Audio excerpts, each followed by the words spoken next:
मागच्या 4 दिवसापासून सुरू असलेल्या तुफान वारं आणि मुसळधार पावसामुळे वसई विरार नालासोपाऱ्यामधले जे झाडं जे आहेत हे अक्षरशः रस्त्यावरती उलमळून पडलेले आहेत। आपण बघू शकता की मी आता विरार पूर्वेच्या विवा झांगीड या परिसरामध्ये आहे।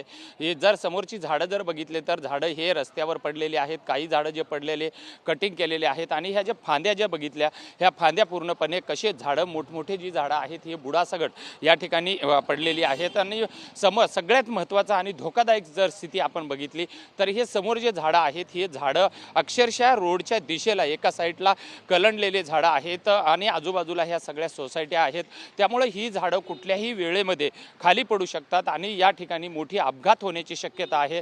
त्यामुळे वसई विरार महापालिकेनं याकडे तात्काळ ही झाडं कटिंग करणं महत्त्वाचे आहेत, कारण ज्या पद्धतीनं वारा होता आणि मुसळधार पाऊस होता त्या पद्धतीनं जर झाडाची स्थिती जर बघितली तर या ठिकाणी अक्षरशः फांद्या ज्या आहेत ह्या तुटून खाली पडलेल्या आहेत। आणि ही झाडं जे आता हे झाड जर बघितलं तर हे पूर्ण एका साईडला कलंडलेलं आहे। खालून या झाडाखालून अनेक नागरिक जे आहेत हे या ठिकाणून रहदारी करत असतात। त्यामुळं हे जे झाड आहे आता हा ट्रक जातोय, ट्रकमुळं जर आपण जर स्थिती बघितली तर ह्या ट्रक म्हणजे खालून जात असताना त्या फांद्या सगळ्या झाडाला लागतात आणि हे जर झाड जर पडलं तर या ठिकाणी मोठी जीवितहानी होण्याची शक्यता आहे। समोर वर जर बघितलं तर अक्षरशः फांद्या ज्या आहेत ह्या तुटून खाली पडलेल्या आहेत।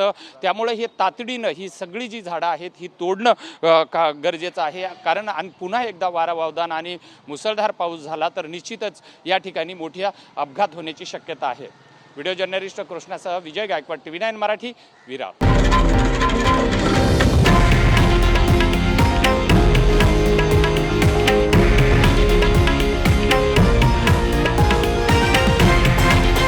हे आहे देशातील नंबर 1 न्यूज नेटवर्क आणि आपण पाहत आहात TV9 मराठी, एकमेव।